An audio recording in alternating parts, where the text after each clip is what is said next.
Learning a Blat Gemara. We are up to Masechta Yevamos Daf Yud Gimel Amud Aleph. We're finishing or completing explaining our Mishnah. We went through all the different arroyos, and we basically explained that if the erva is not suitable to one of the brothers, like it turns out to be it's one of the brothers, one of the Yevamos daughters, for example, then not only does she obviously cannot marry the brother, her father, but so too the tzara is also exempt.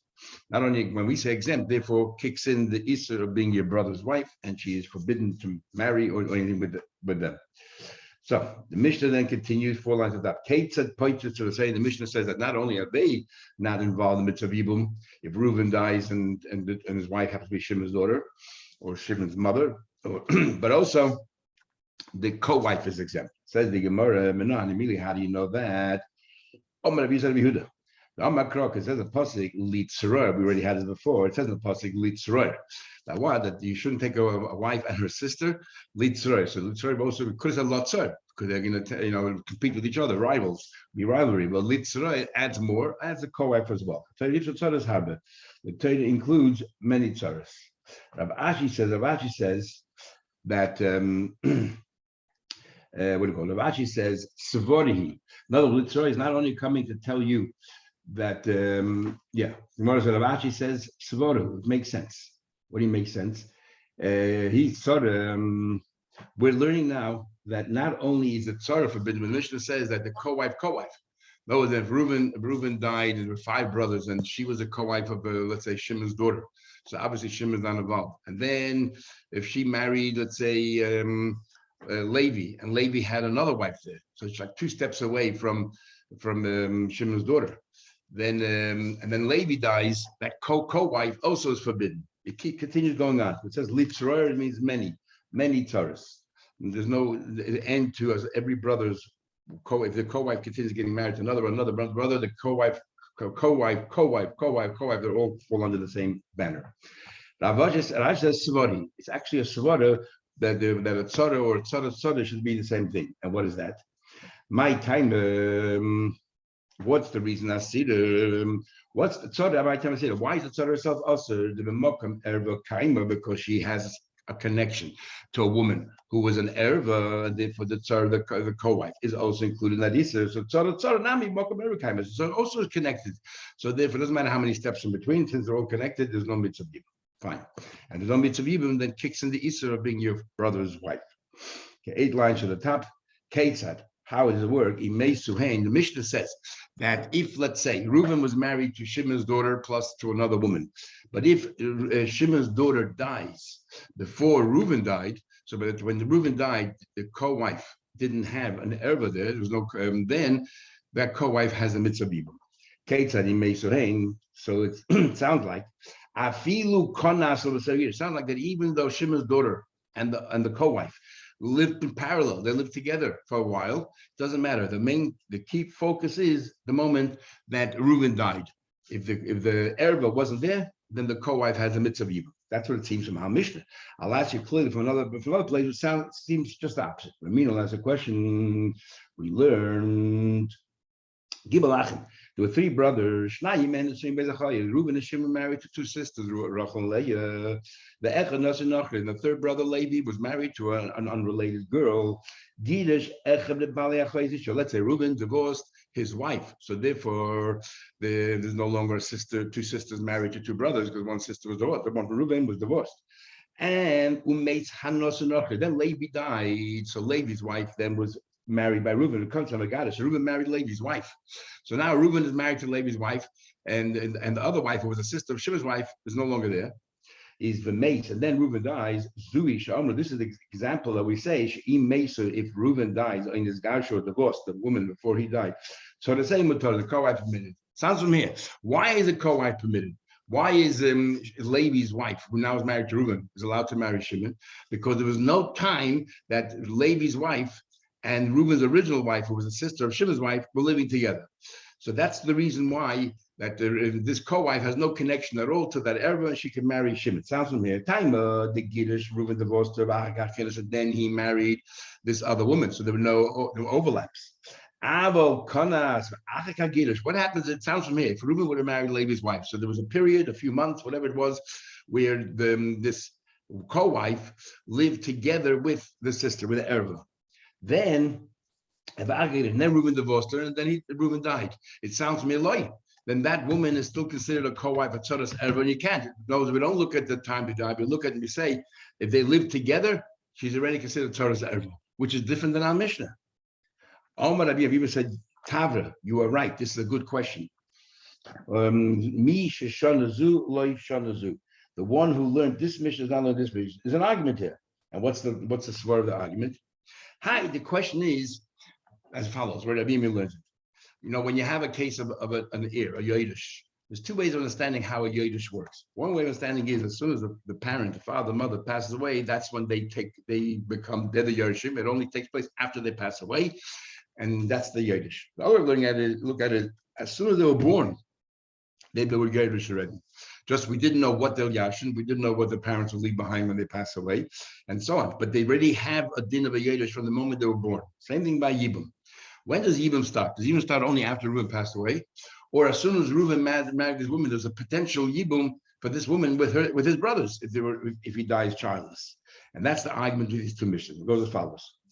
Hi, Tanasava. This one holds, our Mishnah holds, Misa Mapeles, that when does Yibum start? Only when the brother died, when Reuben, for example, dies. Only then Yibum starts. Well, at that juncture, the erva wasn't there. So therefore, this woman is not a co-wife of an erva at the time of Yibum. The high Tanasava, but the other Mishnah holds, no. The Suyin Hodishainim Apil, as soon as they marry Reuben, Shimon's going to take over Reuben's place. As soon as these women married Reuben, already the Yibum started. So therefore, if they were living together with Reuben, even though when Reuben died, one of them, the erva was divorced, but if they were living together, that means already during the Yibum period, she was a co-wife of an erva. That's how Rabbi Yimir explains the argument. Rava says, why do you have to say there's an argument here? Let's say it's the same Tana. Sometimes the Mishnah has a habit, it depends which Tana it is, has a style that in one Mishnah tells you the big Chiddush, and the next one it says that this one here for sure, it's obvious. Zu, our Mishnah, which is the Chiddush, that even though they live together, the co-wife with the tzara, as long as when Reuben died, the erva was no longer there, it's good enough. And the next one tells the obvious, that if they never even lived together, then surely the co-wife is not a tzara, so everyone can live with Reuben. So anyone further, it says in the Mishnah that if a girl that's able to be memai, right? Any girl that's underage, and it could be memai. But it says in the Mishnah, but if she didn't, the fact is that she didn't, that Reuben died. So what requires what do you call it? The tzara requires a chalitza. We don't say it's as if she was never really married to that girl who could be a man underage was an erva. We don't say, oh, but she's not really married, and the other one therefore is still fully chayiv and yibum. We say no, since it looks like it's his wife. Therefore, midrabban, we don't want her to get married, but she definitely needs a chalitza because Ma'atayda, she's still the only wife. Says the Gemara, I'm asking a simple question. The Timoin, why don't we force her to be mine? Now remember, it's Machlekes B'Sham B'Tzil. B'Sham holds that you can only be mine while the husband is alive. Once the husband's dead, you can no longer be mine. But still disagrees. You could be mine even afterwards. So the question is, so why don't we encourage this girl? Go ahead and be mine. So you're out of the picture, and then let the tzara, as if you were never married. So now the tzara can go ahead and not only have chalitza but get married as well. Why don't we encourage that? The timoin. So doesn't this prove what Rabbi Isha's theory? And Rabbi Isha's theory is as follows. Rabbi Isha's theory is that the argument between Basil and B'Shamai is not that great. The gap between them is not that great. But even Basil will agree that once Reuben died and now she's zika, she's bound to the other brothers, she cannot just be memaya now and walk out as if nothing happened. No, too late. What does Beis Hill mean that says you could be mine? Is what we discussed yesterday, that Mahatoida, the way to be kind to Yevamos through Bia comes, but if he gave her Kedusha, it's called a Maimed. He gave her a Maimed, he said, you're Kiddush to me. Midrabbanon is as if they are married, and they're tied together. That is what she could be mine from. She could be mine because the din is that if she isn't, and let's say it doesn't work out, and they decide to break up, she needs two things. She'll need a get for her Maimed, and she'll need Chalitza for her Zikr. At the end, she and the brother don't want to get married. As far as the zikah, the Torah zikah, the place of that zikah, that bond between the two, as far as that's concerned, you have to give chalitza to sever it. But since you did a maimah, you did kedushin, looks like you're married, you're married. So the Rabbanan say, you know what? You need a get for that. So what you could be Mamayim from is the Maimer, but not from the Zika. And therefore, in our Mishnah, we don't encourage you to go to Mayim. It's too late. It doesn't help. The fact is that she is still bound to the brothers, and therefore it looks like that it's a sort of an error, and the other one can only get chalitza. But tomorrow, why don't we encourage the girl to walk out to annul her marriage? Has to now, but to see Abim, so the Tzara can go ahead and carry out the full Yibum. Lema let us say Sayelis supports Rabbi Isha. Why? What does Rabbi Isha say? The Rabbi Isha, even according to Basil, Lemam Enes, Lemam Mare, all she can do is mine annul that Maimed, which is only an overture mid Rabbanon, let's say giving her a ring or something. Although the Eina Mam Enes Lizikosa, but he cannot annul the Torah bond, which is the Zika, and therefore there's no point anymore. Once Reuben died, you can no longer annul it. Here is the problem is that she's the co-wife of an erva, and we learned yesterday already what Rama Yecheskel said, that since it looks like they were married, because she stayed with Reuben until the very end, and then Reuben died, it looks like she was married, and therefore midrabanan, we're going to treat her as if she's a married lady, and that woman's a tzara of an erva, and all she can do is get a chalitza. She has to get a chalitza, because Ma'atayda, there is no other wife here, but with Rabbanon looks like there is, so therefore she cannot marry. Now, where do we say this? We said yesterday. Don't know Chazko. Me and Abba, the young girl, says to her husband, "I'm annulling our marriage. Muteres love. I fancy your father." She's allowed to marry her father-in-law because it's as if they were never married in the first place, and this man was never her father-in-law. Abba Mina B'Yava, once Reuben died, once her husband dies, and then she's now connected to the second man, and she says, "You know what? I'm going to annul my marriage to your brother, and I want to marry your father." Asura love is forbidden. What's the difference? What's the difference? In both cases, she knows the marriage as if never married. The difference is now that she's dealing with Shimon, it looks like her marriage to Reuben was solid, was a real marriage. Looks like this person really is his father-in-law. And therefore, with Rabbanon, we don't want to treat it as if there's no marriage anymore. Alma Mishas Nefilin is Kakalasa. The fact is, when Reuben died, she appeared as a daughter of this man. Here also, when Reuben died, she looks like the tzara of the daughter, and therefore, with Rabbanon, it doesn't help anymore to annul it now. Okay, next Mishnah. We already alluded to this Mishnah. And this Mishnah starts off saying that all of the Arroyas examples that we learned, the 15 Arroyas that we learned in the first Mishnah, are all examples where they're only forbidden to one brother, but they're permitted to the other. Shimon's daughter is forbidden only to Shimon, not to the others, and so on and so forth. But there are 6 other Arroyas which are forbidden to all the siblings equally. To all of them equally, which means there's no mitzvah yibum at all. In the case of the Mishnah, there's a mitzvah yibum, right? But not to Shimon. The mitzvah is to others. So as far as Shimon is concerned, there's a mitzvah yibum, but he can't because there's an erva here, and Asay does not push away the chorus, and therefore the tzara is also forbidden. But she's permitted, and she's connected to the other brothers. But in these 6 arroys, the following 6 arroys, this Mishnah here, like your mother, it's forbidden to all the brothers, because even if it's not their mother, it's their father's wife, and therefore it's forbidden. And we even said before the Gemara that this Mishnah follows Rabbi Yehuda, who says that even if it's a father's forced wife, in other words, he raped her, even that, none of the brothers can marry her. So therefore, these 6 are stricter in a way that's not suitable to anybody. And as a result of that, there's a direct leniency. And that is, she cannot marry any of the brothers, so therefore she must have married a stranger. If she marries a stranger, her co-wife is permitted to any one of these brothers. Because when do we say a co-wife is forbidden? When there's a mitzvah, makkah mitzvah. There's a mitzvah yibum, but we're not going to allow it. Because it's not just a question of a brother's wife, there's a problem here of an error. So then we learn now that this passes on to the tzara as well. But where that there's no mitzvah yibum, true, it's true, none of the brothers can marry these 6 arayas. If they marry, even after her husband died and she married a stranger, nobody can marry her because the father's wife or their mother and so on. So therefore, there's never a mitzvah yibum, Then the co-wife of, let's say, she married a total stranger and he had another wife, that other wife is totally permitted to that. This is what the Mishnah says. 6 arayas are stricter than this. Why? They can only marry others. They cannot marry any of the brothers. Therefore, so the same with us. They marry other person. The co-wife is totally permitted. Because since there's no mitzvah yibum there, there's no isur of tzaras ever. Who are we talking about? Ima, his mother, Aisha's Aviv, the wife of his father, and we before said Aisha's Aviv can mean not only a wife, but it can also mean someone that he raped. Ba'achais Aviv, the sister of his father. None of the brothers can marry the sister of their father. Remember, the din of Yibam is only the sons of the share paternal sons. It doesn't matter about the maternal, only the paternal part. Achais Aviv, his sister from his father, or Aisha's Achei Aviv, his uncle, his aunt, but it's the father's brother's wife. And so none of the brothers are permitted to marry her. And the Eishes Achim Aviv, and the wife of his of his brother-in-law, his sister-in-law, his brother's wife. All of these are not permitted to any of the brothers who share the same father. Okay, then the Gemara says another interesting argument.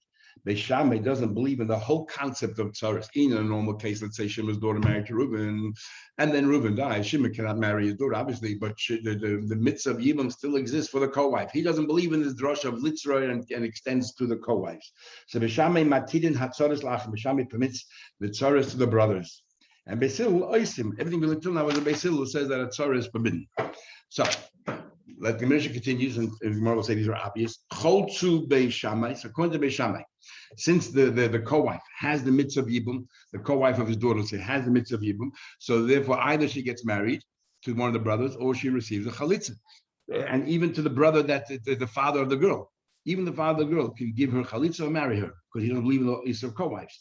So if he gave her chalitza, it's a valid chalitza, and pasulim lakuna, she can no longer, it's like a divorce with the rabbanon, and she can no longer marry a kohen. However, Beis Hillel says if Shimon, the father of the daughter, gives a chalitza to the co-wife, nothing happened because there's no connection between them, because Torah's erba, there's no yibum. Next thing, what about this yabu? Remember, Beis Shammai says that the co-wife can even marry Shimon. So let's say Shimon marries her. Beis Shammai says machshin. Beis Shammai says that it's all right. That let's say if this guy then dies, she can go ahead and marry a kohen. She didn't do anything wrong. On the contrary, she has a mitzvah, everything's all right. Which is so obvious, Gemara will ask later. But if Beis Shammai says that there's no din of tzara, then obviously she has a mitzvah. But what's the Gemara Mishnah telling us? And Beis Hillel says no, she had no right to marry Shimon. In fact, because she had no mitzvah to marry, she's a tzara. Therefore, there's an iser of korasir because it's a brother's wife. And of course, even if Shimon dies, she cannot marry Kohen because once a woman lives in sin, even a one-night stand, she is called a zayna and she can never marry a Kohen. Even though now this is extraordinary. Even though that there are things that Beis Shammai asks the Beis Hillel's matir or elu poison akshin. For example, Beis Shammai says that this woman received the chalitza, she's asher kohen. According to Beis Hillel, this woman received the co-wife, sorry, receives the chalitza, she can marry a kohen. It's going to happen. And what do you call it? And Beis Hillel, for example, says that.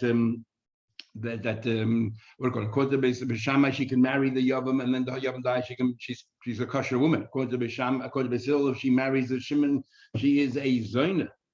Yet loinim, and according to Beis Hillel, she committed a sin with kares, not just a small sin, a very big sin. Yet loinimnu Beis Shammai melisa noshe Beis Hillel. Beis Shammai had no problem marrying women who follow Beis Hillel, and Beis Shammai nor did Beis Hillel have any problem of marrying women from Beis Shammai. And the reason is, Gemara will say later, because they were honest enough to inform Beis Hillel and say, Beis Hillel, that woman there is not for you. Or Beis Shammai with Beis Hillel will say to Beis Shammai, that woman there is not for you. Because according to Beis Shammai, if the co-wife goes ahead and marries a stranger, she committed an issa. According to Beis Hillel, that's the only way out because there's no mitzvah of yibum anymore. Then he said further, same line of logic. They should have other arguments, tahara and tumah. Yet no, they had no problem eating in each other's house and everything else because they would inform them. When they invited Beis Shammai as a guest, they would make sure that they accommodated Beis Shammai and they made sure everything was there suitable for Beis Shammai, or at least they informed them, don't touch that, don't touch that. So because they trusted each other, they would eat even though they had differences of opinion. Says what's the logic of Beis Shammai? Why does he say there's no mitzvah tzara? See, because the pasuk says as follows. It says in the pasuk by the whole din of Yibum. It says that if the brothers will sit together and one of them died and he was childless.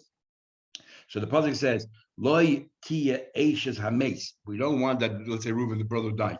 We don't want his wife hachutza outside. To Lizar, to a strange person. So Beis Shammai said the word chutza here doesn't mean to go outside to a strange person. Rather, we wanted to marry a brother. Chutza is actually a what do you call it? A description. It's an adjective. It's describing this woman. So this woman is like an outsider. What do you mean this woman's an outsider? Chutza, that means that this woman who is b'chlal, an outsider, that means what? The one who's not an erva. The one who's not an erva should not be to a stranger. What do you mean? Even though there's another woman there, there's another woman there. There's another woman there that's an erva, but the chutza, the one who's further distant from all the brothers or from one of the brothers, and she's not an erva, she should not marry an izor. She should have to marry the brother-in-law. So there's no tzara when it comes to tzara. There's no din of the tzara at all, and because one of the wives is also to Shimon, the other one has a mitzvah to marry Shimon. Nu Beisil. Beisil will say that I don't believe chutzah is an adjective. I believe chutzah is a noun, that you have to go, and nothing's not describing any of the women. It's just telling you don't go outside. Beisil it goes a step further. Tell you, how do you know if she did go outside and she got engaged? Somebody who has the mitzvah of yibum decided to marry a stranger. How do you know nothing happened? The kedusha is not chal. Normally we say that kedushin is not valid kedushin if you go ahead and get engaged to someone that's forbidden to you with kares. But if someone's forbidden, a kohen marries a divorcee, even though it's forbidden, the kedushin is valid and they need a divorce. So we would have thought the same thing with the yibum. A yibam has a mitzvah to marry your brother, but if they marry somebody else, it's only allowed, don't marry somebody else. Maybe the kedushin should be valid. So we have a special passage to tell you that there's no kedushin at all. Minayish ain't kedushin toivsin. How do you know kedushin not valid? It says like tia that this woman who goes outside, like tia. There's no kedushin whatsoever. Like tia b'havai, there's no kedushin whatsoever. That's why I use the pasuk for. And therefore, tzara is forbidden from the pasuk of tzara. Says the Gemara, B'Shamai, what's he going to say? Miksiv, if your drush is correct, it should have said lichutz, don't go to outside. In other words, if you go to outside to Izar, like Tia, there's no kedushin. But instead it says chutzaksiv. Chutza sounds more descriptive. That is talking about the woman who's a chutza, the one who's not related. And what she should not marry an outside person, who's unrelated, should marry the brother-in-law. Even though the other woman is his daughter, doesn't matter. Well, Beisil says, keeping the siv chutza. Even though you're right, it said the word chutz and say to outside, we have a rule, commanding siv l'chutzami. Furucha says chutz. You're right. Because of chutz over the hay at the end, we have a rule. There's a hay at the end. Sometimes it replaces it's a substitute for a lamed in the beginning. The Tanya we learned, so as if it says lichutz, don't go to outside. And the kedushin is not valid if you go to outside because you're bound up with the brothers. The Tanya we learned, and the Chemya says, Kol Tevish, any word that needs a lamb in the beginning, is heat the lakos of hay b'seifa, what it puts on hay at the end. The Torah Bishmok, for example, they arrived at Alim, instead of saying Le Alim, it says Alima. They arrived at Machanaim, instead of saying Le Machanaim, it says Machanima. So we see from all these places, Mitzrayim, Mitzrayimah. So we see that a hay instead of a lam is a substitute of a lam. It says the same thing.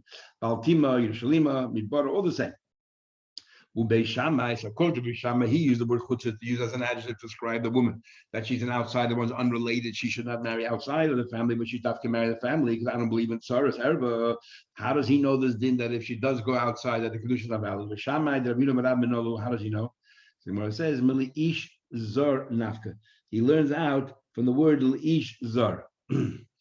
It says in the passage that she should not go out to an ish zar by saying she should not go to ish zar, saying what? There's no kedushin to an ish zar. You don't need the word chutzah to teach you that. It starts off leisiya, there's no kedushin, and then ends off on the ish zar. So it says clearly there's no kedushin to an ish zar. That not only there's a law, but like there's no kedushin either. I can learn from that. I don't need the word chutzah to tell me that. Just reading the pasuk tells you the same thing. You're right. In fact, what does need the word chutzah to teach you that? You can learn from the word izar. Like tia, you should not. There's no kedushin izar if she goes to a stranger. You're right. Chutzah, you know what you need chutzah for? You know what you need chutzah for? To teach you. Let's say if Reuben, let's say, didn't marry this woman, just got engaged, and then Reuben dies. How do you know that you need yibum as well? I know Yibam, maybe Yibam's only if they live together. Reuben married this woman. I know if she's only engaged to the woman. That's what it says chutzah. That even though the woman is an outsider. The woman is an outsider. What do you mean outsider? They didn't really get married. There's no intimacy there between her and Reuben. Still, there's a mitzvah of Yibam. That's what Hill does in the word chutzah. Not to teach you that the one who's unrelated should marry let's say the father of her co-wife, the erva. Beidach, and how does Bishamil Nadin mechutza hachutza? Could have said chutza, and instead it says hachutza. What's ha the extra hay to teach you another din? To teach you what? That even if she is an outsider to the husband, she's an outsider. She's not related to any of the brothers, and hachutza, she's an outsider to her own husband because they never really consummated the marriage. Beidach and Hill, no, Shammai is right. You can learn two din from here. No, he says chutza, ha chutza l'masha. He doesn't believe you can learn two dinim by learning from the extra hay in the front. The prefix doesn't teach you a new din. That's the first. Rava comes along and says, no. I'll give you a halachadika logic, not from any pasuk, not just a technicality. Beis Shammai has a very logical approach here. Why Beis Shammai says that the erva co-wife is not forbidden. Let's say the erva was Shimon's daughter. Reuben was married to two women, and the erva was Shimon's daughter. And even though Shimon's daughter obviously is no mitzvah yibum, but the co-wife definitely is chayiv. And what's the logic? Rav is very simple. Tamayu de Beis Shammai. You know what the svara is? That the ein isa chalalisa. That is that one isa cannot fall on another. Let's say two sisters. The whole din of tzara. Where do we learn that the din of tzara? We learn that from two sisters. There's Reuben and Shimon. What happens if, let's say, Reuben married the one woman? A girl had a few sisters. So at this moment, Shimon cannot live with that woman anymore because she is Aisha's the brother's wife. Then Shimon marries her sister. So now there's another Isser you want to levy upon them, and that is the Isser of a sister of a wife. But ain't Isser Chalal Isser. So which Isser do you have here now? Only the Isser of your brother's wife. And then Reuben marries another woman. So she is the co-wife, not of an erva, because the Isser of erva, the Isser of two sisters, never happened. Because once the Isser of Aisha's Ach is in place, Shimon cannot marry Reuben's wife because it's his brother's wife. Then the other Isser, that's another layer, has nowhere to land. And therefore, as far as the co-wife is concerned, the only Isser here is the brother's wife. So when Reuben dies, and that's the mitzvah yibum, that even though normally it's also to marry brother's wife, now you have a mitzvah. So therefore, she has a mitzvah. Says the Gemara, I understand that. That makes sense. If Reuben first married one of the sisters, so the Isser of Aisha's Ach kicks in first, and then only afterwards Shimon married the sister, so the Isser of Achais Isha comes in later. Okay, he has nowhere to land, there's nowhere to fall. So therefore, all we have is one Aveda here, Aisha's Ach. Reuben dies, comes in the midst of Yibum, and therefore the Tzara fine. I understand. The Isser of a sister does not have nowhere to coincide with. What about the other way around? What about if Shimon married first the sister? So what's the first Isser over here? The first Isser here is the sister, the Isser of Achais Isha. So there's an error already. Is Achais Isha Kodim? So it should be. It should in that case. The sister's wife, the wife's sister came in first, so she's an erva. So there should be a din of tzara's erva here. So the Gemara explains, no. Since the Isser of your wife's sister came in first, then there's never an Isser of your brother's wife, and if there's never Isser of a brother's wife, then there's no mitzvah of yibum. There's only a mitzvah of yibum for your brother's wife. But since the Isser of your brother's wife, if you married her sister first, and then your brother married the sister, then there's no Isser of being. The reason why you cannot live with that woman is not because it's your brother's wife, it's because it's your wife's sister. So if there's no Isser of your brother's wife, then when he dies, there's no mitzvah of yibum. And there's no mitzvah of yibum, then there's no Isser tzara's error. Because we learned when is there an Isser tzara? Only when there's a mitzvah of yibum. But when there's no mitzvah of yibum, there's no Isser tzara. So therefore, Beis Shammai says everything's good. Even the law says mitzvah is permitted. You're brilliant. So what does Beis Hillel hold? So there's two ways of understanding Beis Hillel. Some want to say that Beis Hillel holds that even though normally we say Ein Isa Chalal Isser, the pasuk of Litzra comes to teach you that in these cases, as an exception, we will say Isa Chalal Isser. The Isa of the sister falls on the Isa of brother's wife, and the Isa of brother's wife falls on the Isa of your wife's sister.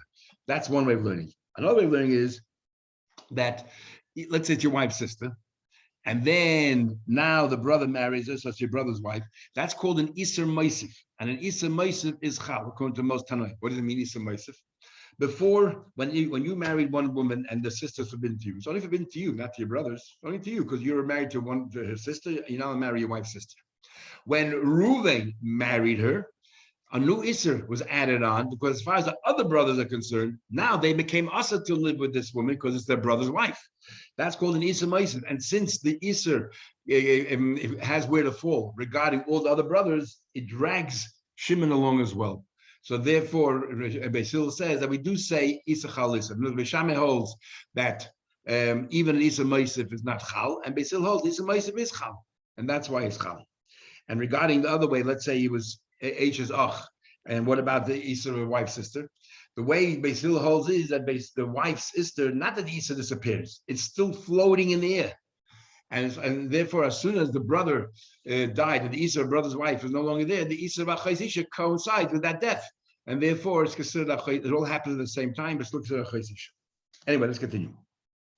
The Siamu Basil Poislin Hasu Lomli isn't as obvious. If Basil says that the co-wife shouldn't marry, if she married Shimon in sin, she lived in sin, then of course if Shimon dies, she can't marry a Kohen because she's a Zoina.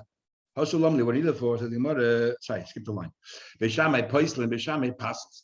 And Bishamai said that if this woman got chalitza, then she's like a get, she cannot marry a kohen. According to Basil, since the co-wife doesn't need a chalitza, even she got it, he went to the motions are meaningless. You know, shit is not obvious. No, this comes to negate Rabbi Yechiminur's opinion. Rabbi Yechiminur said, I have a great idea. Why don't we do something to make everyone equal? And let's go ahead and make a takana. But let's know what to straighten out the argument. Let's tell every co-wife of an erva. You know what? Just get a chalitza. Go through the motions of getting a chalitza. So therefore, according to Besham, it's good enough. What's the big deal? So this way, there's no argument anymore. Everybody's happy. Kamash Malon, the Beisil Machshav says it's a waste of time. If you give chalitza to a woman that doesn't need chalitza, you didn't do anything. Why waste her time? And in fact, you're going to create a suspicion that there's a problem for her marrying a kohen. That's not fair. So therefore, the Mishnah tells you, according to Beisil, you don't give chalitza at all.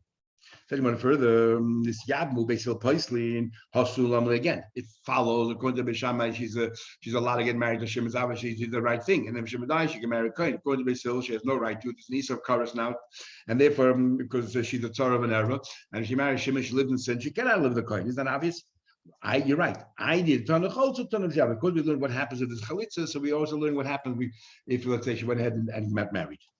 Says the Gemara, very interesting thing. So we learned over there, if we look in Purim, Megillah, Nikras, you can read Megillah, Bachados, Shavashnei, Mosavas, the 12th, the 11th, the 12th, and 13th, the first Mishnah of Abbas, and the 14th, the Chamishas, and the 15th. Loi Pachla, yes, no earlier, no later. Malay Shlakish, Rabbi Yechon, a very interesting question.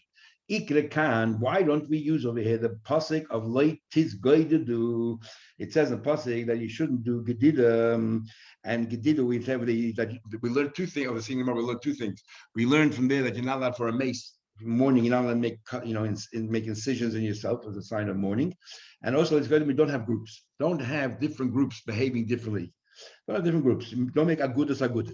So here you have the people in the walled city read it on the 15th. The people in unwalled city read it on the 14th, and the Red Rashi learns most of showing the 11th, 12th thing doesn't bother us. It's not halacha. It's a leniency that we try to make it easier for the people because they travel to the city to sell their wares, provide people for Purim. So we made it easy. Monday and Thursday when you travel, make it there. But for the 14th and 15th, we're having like two different groups. How can you do that? Says the Gemara, what do you tell me like this guy you should have different groups? Highlight this guy to the Baila Gufa. We need it for the context of very positive, which is when you mourn somebody, like it says in the positive, you shouldn't tear out the hair in your head. Also, don't go ahead and make incisions on your body.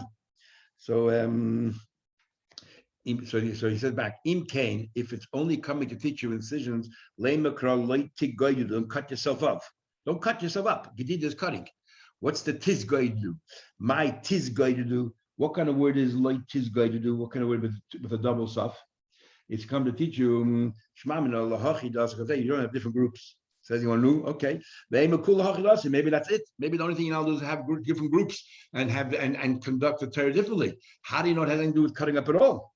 No, because in Cain of if it only meant to teach you shouldn't have groups. Lay makra, let it say light tug guy do. Don't make groups.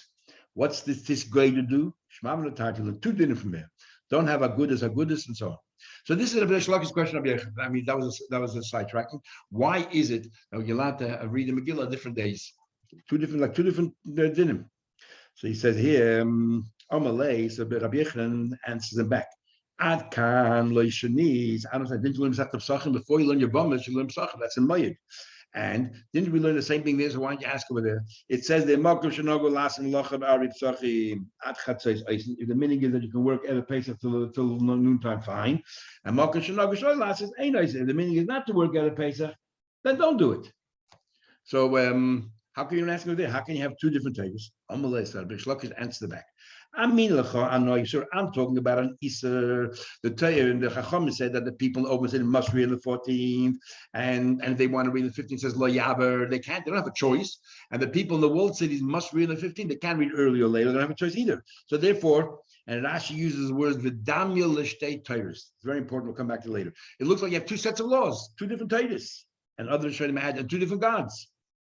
And you're talking about you're talking about a minig. A minig is, everyone agrees, a minig doesn't have the same weight. A minig doesn't have the same weight as a halacha. So some people have this minig, some people have another minig. So that's all right. I'm talking about halachas, isurim. The Gemara says, and the Gemara explains. Put him in his due times, different times, which is what 14 for this for Prozim and 15 for walled cities. You're asking me a question, minik. Of course, it doesn't bother you. That's a minik. Says the Gemara, isn't there an Isra by working at a Pesach as well? Because what now didn't we learn right at the beginning of Psachim? Beishamai oisin, the use of the word Beishamai asis of the work, or Beisil matidin, and Beisil is matter to the work. It's talking about the night of B'dikas Chametz. Beishamai say you're not allowed to do any work in the night of B'dikas Chametz, and Beisil says you're allowed to do work in the night of B'dikas Chametz. And there's some people who follow Shammai, some people follow Hillel, and there's talking about Isra. So he said, no.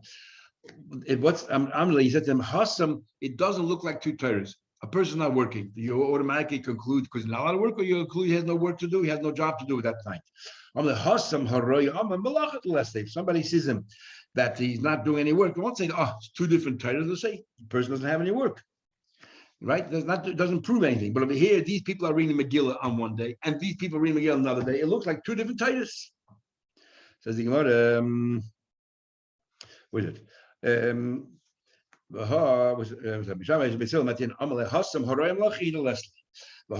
asked a question. I'll ask another question. Beishamai allowed that these the co-wife of an erva is allowed to marry all the Beishamai is allowed to marry the brothers, is allowed to even marry the father of that girl. He doesn't believe in tzaras, and Beis Hillel says, "No, you're not allowed to. You mamish have two tzaras." Says the Gemara, "Me savrit." You think that also? It's very interesting. This discussion is. So, you have all these machlekes in the Gemara. One person has a trait, one person has a kasha. So what did they do? I said it's traits. So the other people who say kasha went ahead and eat it. I mean, what happened? Especially Bisham and Beis Hillel. So the Gemara says, "Me savrit." Do you think that also Beishamai Divrei? You think Beishamai, who said that the tzara is allowed to marry Shimon, you think they allowed the tzaras to marry Shimon? Lo also Beishamai Divrei. And the Gemara says over here that they did not do. So Reish Lakish says to Rabbi Yechon, you're asking me from our mission here. You want to know why am I only asking by Megillah? You want to know why didn't I ask a question from Beishamai Beis Hillel? I don't have a problem with Beishamai Beis Hillel. Because Beishamai did not have their women going ahead and marry the father of the daughter. You had to do a chalitza. But that's not a big deal. But he did not allow them to actually marry Shimon. So it doesn't look like two Torahs. The Gemara says, Rabbi Yechon disagrees. He says, Asu the Asu. Rabbi Yechon says, no, Beis Hillel did exactly what they felt, and Beishamai did what they felt. Sounds like Rabbi Yechon is saying, doesn't bother me. That doesn't bother me that you did kosher, you think it's a kosher, this is a tape, and you behave totally different. It doesn't bother me. So there's no problem by Megillah. This people reading the 14th, and these people are reading the 15th. But Reish Lakish says it bothers me because we have a pasuk leisasu leisisgeidu leisasu agudus, because it looks like two different taters. The halach is like Reish Lakish, and there's a big discussion whether Rabbi Yechon is actually arguing or he's just, as some of the trying to say, lichiduda, he's just trying to sharpen the mind of Reish Lakish, trying to tease out of Reish Lakish to come up with all these answers. Says the Gemara, but you should know this point here whether Beishamai actually not only had an opinion but carried out their own opinions or not, especially in light of the fact we learned a few days ago that Beishamai doesn't even register as an opinion. So you should know this is, and Rabbi Yechon says that yes, they did believe, not only they believe this, but they actually behave that way. There's a machlekes between Rav Shmuel. Rav Shmuel, Rav says Lo Yasu. Beishamai did not actually follow their own opinions. And Beishamai did not follow their own opinions. Shmuel says, Asu the Asu. They follow their own opinions. So he wants to say, Amos, what are we talking about? Remember we had Erev and Gimel that a Basko came out from heaven and said that the halacha is like Beis Hillel. Even though the halacha Beis Hillel. So when did this happen? We say that Beishamai followed their own opinion. Was that before that voice came out of heaven or even afterwards? Amos, when do we say Beishamai did not listen to Beis Hillel and carried on the opinion? If you time before the voice came out of heaven and said, follow Beis Hillel, then my time in the so why would the opinion say that Beishamai didn't? Beishamai felt that these women are still bound to Yibum. Why wouldn't they have followed through? Why wouldn't they have followed through? There's no baska. In fact, as we'll see in the Gemara soon, that even though Beis Hillel was larger in number, but Beishamai was not students, are much smarter than Beis Hillel. There was quality over quantity. The Ella must be Lacha Basko, must be after the Basko. So Beishamai said, you know what, the Basko, we're not going to follow our own opinion. No, so why is there an opinion that said they still followed their own opinion? My time to Manosi. Why then is there one opinion here that said that no, Beishamai could maintain their opinion? So the Gemara, if you want, I can tell you, I can answer both ways. And if you want, I can tell you Lacha Basko. It happened after the Basko. For example, Basil Ruba. Basil was the majority. It was before the Basko. Basil was the right. So therefore, the one who said Beishamai did not follow their own opinion is because of Basil Ruba. Basil was the right. Therefore, they didn't follow their own opinion. Now they didn't care what Basil said because they were smarter and they felt that quality surpasses quantity. It supersedes quantity. When you say follow majority, they're equal. Beishamai is much smarter than Basil, and therefore they maintained their own opinion.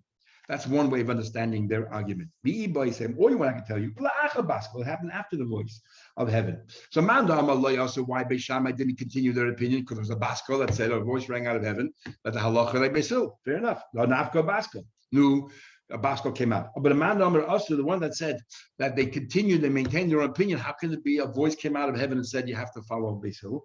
This follows Rabbi Shui. They followed Rabbi Shui's opinion, the Omar, who said, Ein mashgichin bebasko. Rabbi Yehuda says you do not listen to the voice of heaven. Torah is given to us. We decide the rules, and therefore Beishamai said, "I don't care what the voice of heaven said. We feel that we're right." So now the question remains: if you follow, so if you tell me Beishamai did not follow their opinion, so in this Mishnah there's no two Titus. But if you felt that Beishamai followed their own opinion, then our two Titus and Rish Lakish's question remains: Light is going to do. How is it by Megillah? And now he's asking about the Mishnah right here. How can Beishamai say these women should marry the brother-in-law? And Beishamai says they're allowed to marry brothers. How can you have two different Torahs? So we'll continue tomorrow and we'll see the answer. Very important rules, because this has to do with the fact that you're allowed to daven, as everyone talks about, you're allowed to daven a different nusach if you're davening in a Sfardi shul, you daven nusach Ashkenaz, even privately to yourself, or if you're davening in an Ashkenaz shul, you daven privately to yourself. All that comes out from this Gemara here. We'll continue tomorrow, Mitzvah Hashem.